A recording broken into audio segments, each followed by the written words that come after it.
अस्सलाम वालेकुम। Welcome to Jibreel academy and competitive hub. आज का हमारा टॉपिक है Indian history with special reference to freedom movement part one में हम डिस्कस करेंगे रिवोल्ट ऑफ 1857। तो स्टार्ट करते हैं विद द रिवोल्ट ऑफ 1857। जो रिवोल्ट ऑफ 1857 है इसको first Indian war of independence भी बोलते हैं, जो वी.डी. सावरकर ने बोला था। एक्चुअली उन्होंने एक बुक लिखी थी first Indian war of independence, और इसी पे नाम पड़ गया रिवोल्ट ऑफ 1857 को first Indian war of independence.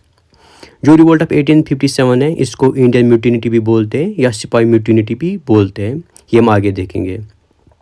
जो रिवोल्ट ऑफ 1857 ये क्या था? ये एक अनसक्सेसफुल रिवोल्ट था, एक नाकामयाब बगावत against British east India company India में, जो इंडिया में रूल कर रही थी on the behalf of British crown.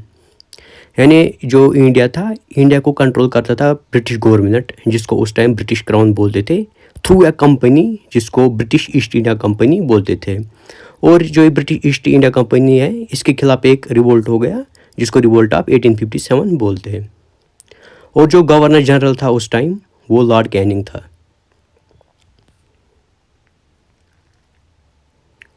Causes of revolt of 1857, वजह क्या बने इस रिवोल्ट हो गया?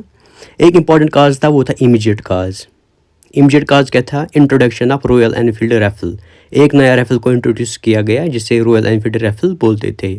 इसमें क्या था? इसमें एक नया टाइप का cartridge is a type of bullet, एक नया टाइप का कार्ट्रिज यूज़ किया गया जिसमें कैप लगी हुई होती थी, और इसी कैप पे ग्रीस भी लगी हुई होती थी जो कि काउ फैट का और पिग फैट का बना होता था।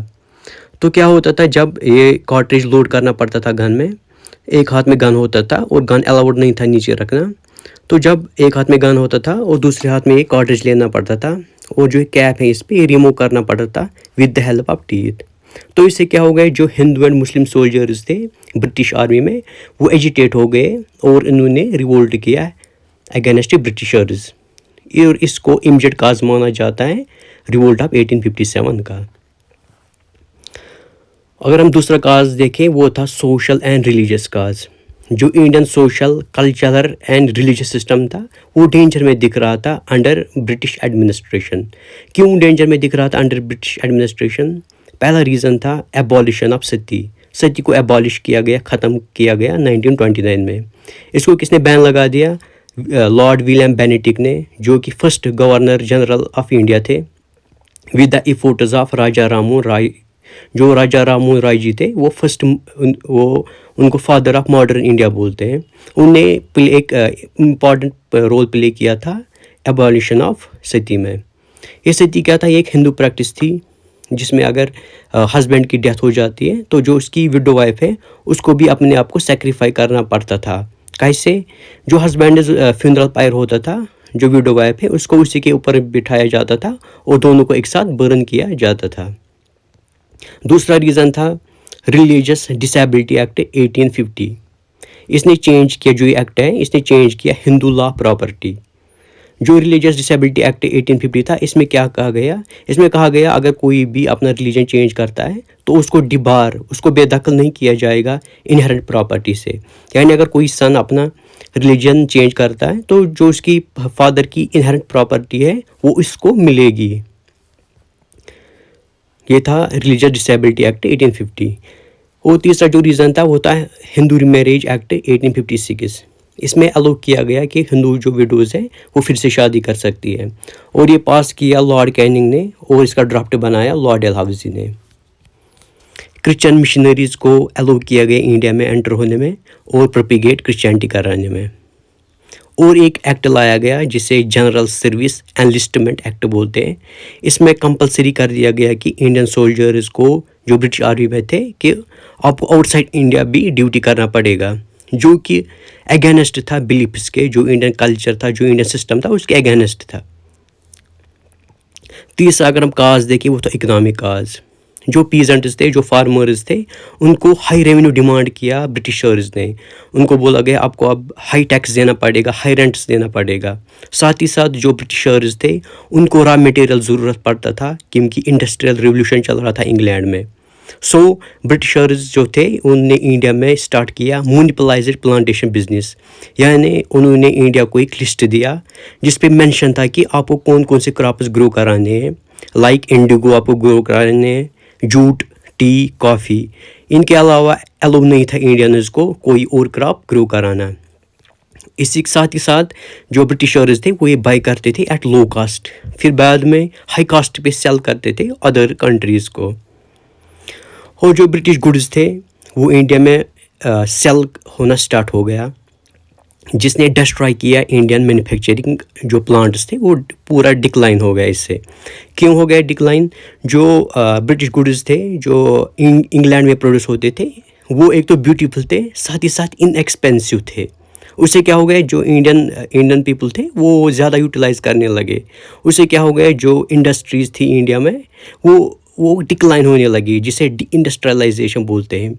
और साथ ही साथ जो वेल्थ थी वो ब्रिटिशर्स की तरफ होने लगी, जिसे ड्रेन ऑफ वेल्थ बोलते हैं। और जो ओवरऑल इकनॉमी थी वो डिक्लाइन हो गई। डिस्क्रिमिनेशन, यानी जो इंडियन सोल्जर्स थे ब्रिटिश आर्मी में, एक तो उनको लो सैलरी देते थे और साथ ही साथ उनको सभी एक रैंक होता था जिसे सबिदा रैंक बोलते हैं, उनको इसके ऊपर प्रमोशन नहीं मिलता था।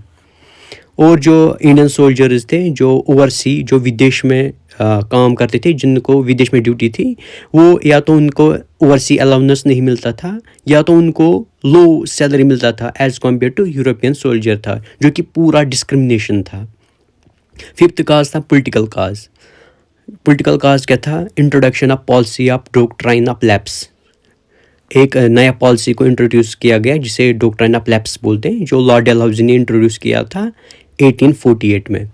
डॉक्ट्राइन ऑफ लैप्स में क्या कहा गया? इसमें कहा गया है कि अगर कोई इंडियन रूलर की डेथ होती है और उसका कोई सन नहीं है, तो जो उसकी किंगडम है, जिसको उस टाइम प्रिंसली स्टेट्स बोलते थे, उसकी जो किंगडम है वो लैप्स होती है और वो ईस्ट इंडिया कंपनी का पार्ट बनता है। जो उस रूलर की किंगडम है वो ईस्ट इंडिया कंपनी का पार्ट बनता है।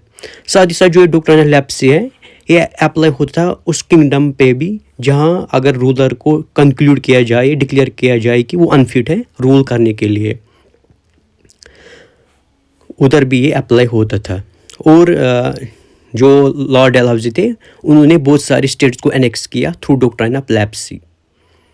पहला अगर हम देखें, उन्होंने सतारा को एनेक्स किया इन द ईयर 1848, जैतपुर को 1849 में, संबलपुर को 1850 में, भगत को 1850 में, उदयपुर को 1852, झांसी को 1853, नागपुर को 1854, अवध को 1856 में। Beginning and spread of revolt, ये जो रिवोल्ट है, रिवोल्ट ऑफ 1857, ये कैसे, इसकी शुरुआत कैसे हुई और ये कैसे फैला? जो रिवोल्ट है इसका पहला मेजर इवेंट मार्च 29, 1857 में हुआ, जब एक सेक्शन ऑफ इंडियन सोल्जर्स था, एक ग्रुप ऑफ इंडियन सोल्जर्स था जो कि 19th एंड 34 नेटिव इन्फेंट्री को बिलोंग करता था, उन जो कि बरकपुर कलकत्ता में था। उन्होंने क्या किया? उन्होंने म्यूटिनेट किया, उन्होंने डिसओबे किया और रिफ्यूज़ किया जो नया राइफल को इंट्रोड्यूस किया गया था, रॉयल एनफील्ड राइफल को। उन्हें बोला हम ये यूज़ नहीं करेंगे। और एक ब्राह्मण सोल्जर था मंगल पांडे, उन्होंने 2 ब्रिटिश आर्मी ऑफिसर्स को मार दिया आर्ग्यूमेंट में। फिर 2 महीने के बाद 10 मई 1857 को एक ग्रुप ऑफ सोल्जर्स था जो कि 3rd कैवलरी रेजिमेंट को बिलोंग करता था, मेरठ में। उन्होंने भी रिफ्यूज़ किया कि हम जो एक ग्रीस्ड कार्ट्रिजेज हैं टच नहीं करेंगे, और उधर रिवोल्ट किया सबके सामने। जो ये 2 काजेस थे, पहला काज और दूसरा काज, ये इनमें जो सोल्जर्स थे इन्होंने म्यूटिनी किया, डिसओबे किया, यानी सिपाही म्यूटिनी, सिपाही हो गया सोल्जर, म्यूटिनी हो गया डिसओबे। इसी की वजह से रिवोल्ट ऑफ 1857 को सिपाही म्यूटिनिटी बोलते हैं। नेक्स्ट डे जो सोल्जर्स थे 3rd कैवलरी रेजिमेंट के, उन्होंने मार्च किया मेरठ से दिल्ली तक और बोला कि जो old Mughal emperor Bahadur Shah second है वही किंग है हिंदुस्तान का।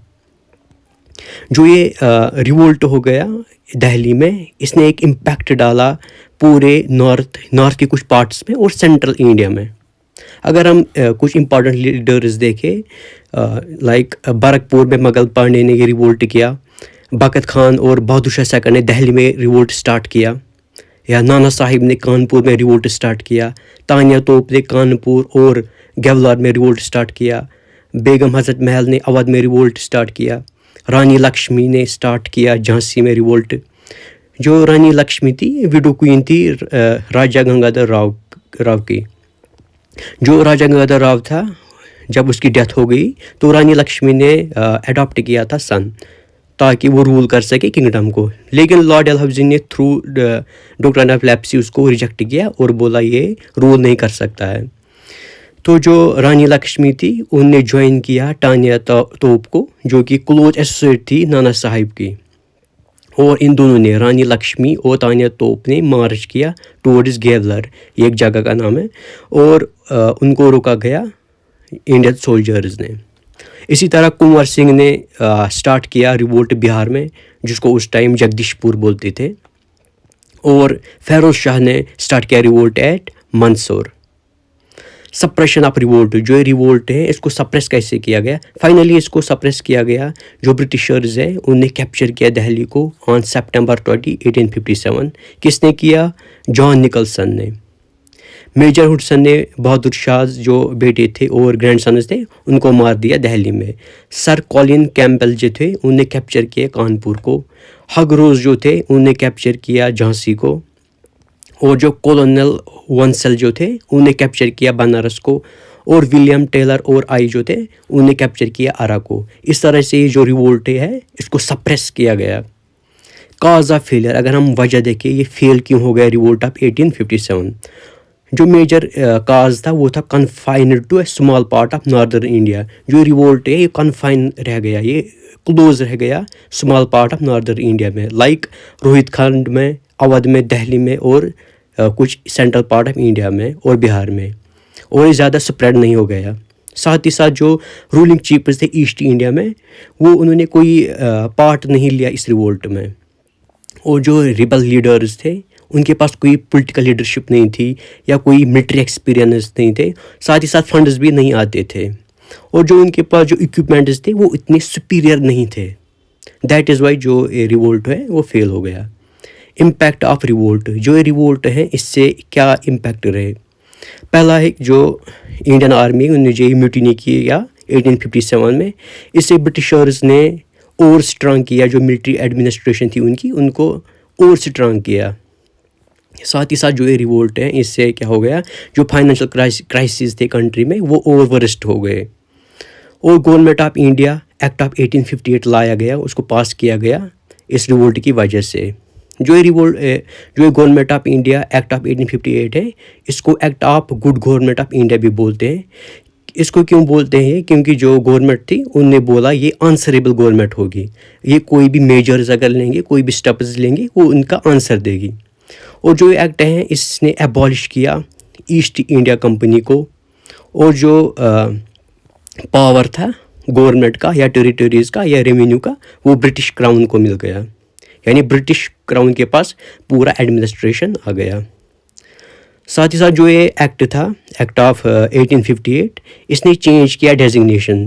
पहले जो गवर्नर जनरल ऑफ इंडिया था, जो उसकी डेजिग्नेशन थी, उसको अब वाइस रॉय ऑफ इंडिया कहा गया।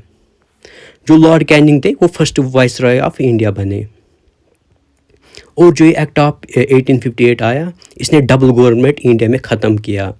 इस जो ये डबल गवर्नमेंट था इसके दो डिपार्टमेंट्स थे, एक तो बोर्ड ऑफ कंट्रोल, दूसरा था कोर्ट ऑफ डायरेक्टर्स, ये दोनों ख़त्म किए गए।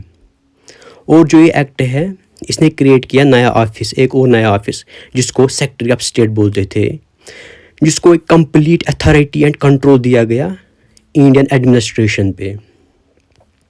और जो ये डॉक्ट्राइन ऑफ लेप्सी थी, जो पहले लॉर्ड डलहौजी ने इंट्रोड्यूस किया था, वो अब विड्रा किया गया लॉर्ड कैनिंग ने। और जो जब ये रिवोल्ट हो गया इसके बाद ब्रिटिश ने फॉलो किया divide and rule policy. Thank you very much, and if you like the video, please like, subscribe and share. See you in next video. Thank you.